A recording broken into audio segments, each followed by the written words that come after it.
কোথায় রে? এসো এসো এসো এসো এসো এসো এসো। আমি জানতাম, আমি জানতাম তোমরা আসবে। ধ্রুব, আমি জানতাম, জানো তো জেঠিমণি, ধ্রুব আমার উপর রাগ করে বেশি দিন দূরে থাকতে পারে না। আর তোমরা তো পারোই না। আফটার অল আমি তোমাদের বাড়ির বড় বউ, তাই না জেঠিমণি? বারবার একই কথা বলে তুমি কি প্রমাণ করতে চাইছো রুষা? তোমার আগের কীর্তিকলাপ আমরা সব ভুলে গেছি? বাবা, এই বাড়িটা আমার বাড়িতে আমি বাইরের কোনো লোককে অ্যালাউ করব না।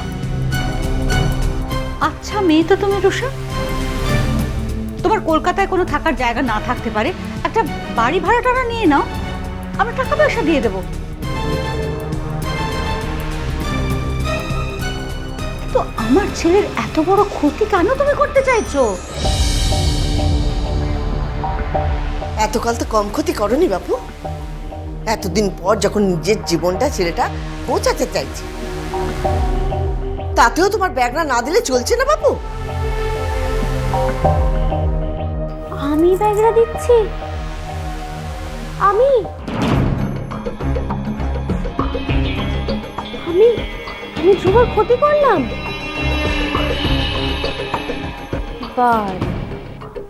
আচ্ছা জেঠিমণি, একটা মেয়ে হঠাৎ করে বাইরে থেকে এখানে এলো, এসে দেখলো যে তার স্বামী একটা অন্য মেয়ের সঙ্গে বিয়ে করতে যাচ্ছে, তার সমস্ত অধিকারকে অস্বীকার করে। ঠিক সেই মুহূর্তে ওই মেয়েটার কি করা উচিত? কি করা উচিত বলো?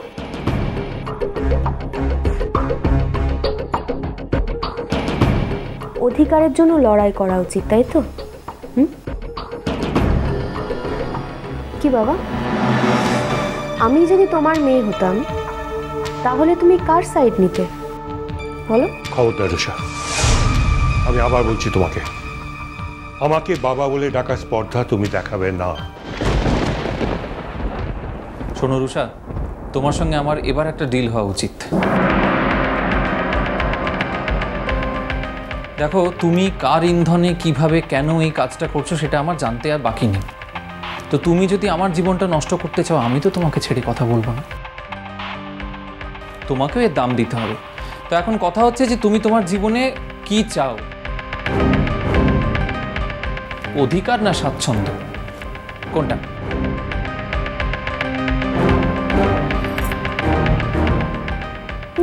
না না না না, আমি ব্যাপারটা বুঝতে পারলাম না, গুলিয়ে গেল। তুমি আরেকবার একটু ক্লিয়ার করবে ধ্রুব, প্লিজ? দেখো, তুমি চাইলে আমি তোমাকে তোমার অধিকার থেকে এক পাও সরাতে পারবো না, সেটা আমি জানি, মানে সময় লাগবে আমার আর কি। কিন্তু তুমি যদি চাও তাহলে টাকা নিয়ে রফা করে তুমি ডিভোর্সটা আমাকে দিয়ে দিতে পারো, এতে কিন্তু তোমারই লাভ হবে। তার মানে তুমি টাকা দিয়ে আমার স্ত্রীর অধিকারটা কেড়ে নিতে চাইছো ধ্রুব? মানে ইনডিরেক্টলি তুমি আমার অধিকারটা হস্তান্তর করে দিতে বলছো? বলছি আচ্ছা, তাই বলছি। তুমি যদি চাও তুমি তোমার অধিকার খাটিয়ে এখানে থাকতেই পারো রুষা, কিন্তু তার মানে যে আমাকে থাকতে হবে তোমার সঙ্গে তা কিন্তু নয়। আমি অন্য জায়গায় থাকতেই পারি এবং সেখানে আইন কোনো মতেই আমাকে ফোর্স করতে পারে না।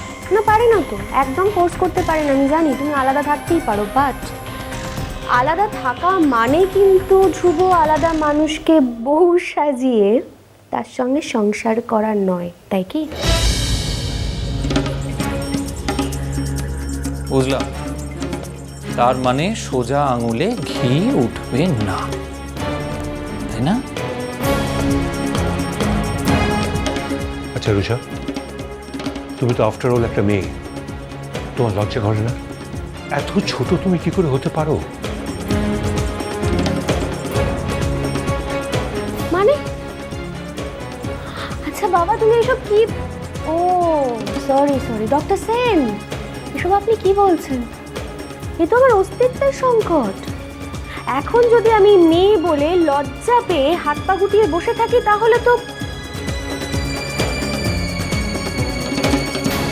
বাই দ্য ওয়ে ধ্রুব, তুমি কি যেন বলছিলে, কিসের ইন্ধন? সরি সরি সরি সরি ধ্রুব, আমার অধিকার কায়েম করার জন্য আমার কারোর ইন্ধনের প্রয়োজন নেই। আই ডোন্ট নিড এনি ইন্ধন টিন্ধন এট অল। ওকে, থামো থামো, বড় বড় কথা বলো না তো। তুমি তো জানোই না যে কেসটা আমি কিভাবে সাজাবো। তাই? আচ্ছা, যতদিন না এসব হচ্ছে, যতদিন না ফাইনাল ডিসিশন হচ্ছে, ততদিন কি আমরা একসঙ্গে থাকতে পারি?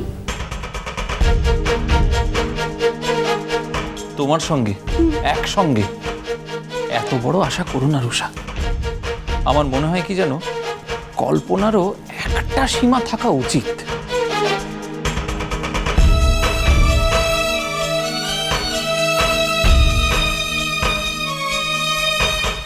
তুমি বুঝতে পারছো না? তুমি নিজে মেয়ে হয়ে আর একটা মেয়ের কিভাবে সর্বনাশ করছো? জেঠিমণি, আমি তো আগে আমার সর্বনাশের কথা ভাববো, তাই না? হঠাৎ করে যাকে চিনি না জানি না তার সর্বনাশ ভাবার দায় তো আমার মাথায় নেই। কি ভয়ঙ্কর মেয়ে রে বাবা।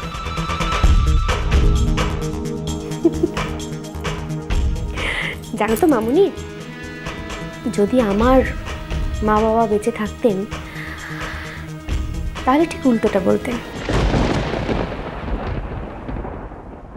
ধ্রুবকে দেখে বলতেন, কি ভয়ঙ্কর ছেলেরা বাবা। রুষা, ধ্রুব তো তোমার ভালো কথাই বলেছে। কত টাকা তোমার লাগবে বলো, আমরা দিয়ে দিচ্ছি। সেই টাকা নিয়ে তুমি একটা স্বাধীন জীবন যাপন করো, আমাদের মুক্তি দাও। চিরজীবন আমি মাথা উঁচু করে বেঁচেছি রুষা, আজ আমি তোমার কাছে মাথা হেঁট করছি।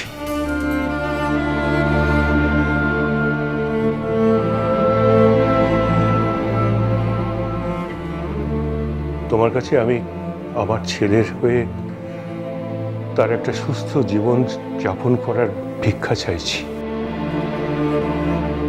এটা তুমি কি বলছো বাবা? তুমি কি বলছো সেটা কি তুমি জানো? তুমি একটা মেয়ের কাছ থেকে তার স্বামীর অধিকারটা কেড়ে নিতে চাইছো। তোমার নিজের বিবেকে লাগছে না সেই কথাটা বলতে? ওর সঙ্গে কথা বলা বৃথা। ও সহজে ঘাট থেকে নামবে না। মামনি, এর আগেও আমি বলেছি, কোনো রকম আনপার্লামেন্টারি কথা কিন্তু আমি সহ্য করব না। আমি এখন রিয়্যাক্ট করছি না তার মানে কিন্তু এটা একদমই নয় যে আমি ভবিষ্যতেও রিয়্যাক্ট করব না। আর তখন কিন্তু তোমরা এই বাড়িতে থাকার অধিকারটা হারাবে।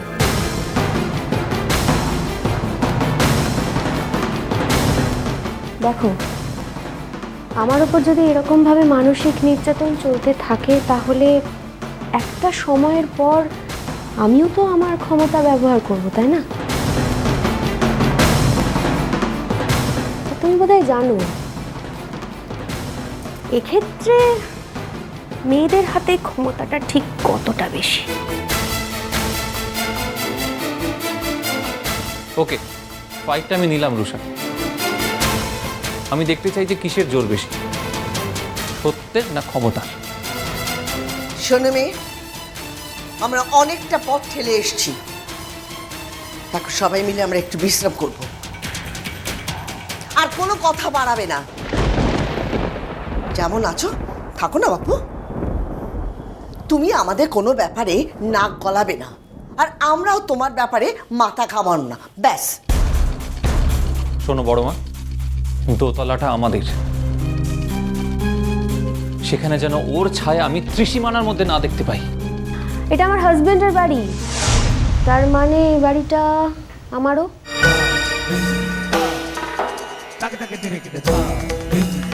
তো সেক্ষেত্রে আমি এই বাড়ির কোথায় থাকবো, আই মিন টু সে এ বাড়ির কোথায় আমি যাব আর না যাব সেটা তুমি ঠিক করে দেবে না ধ্রুব সেন। একদম না।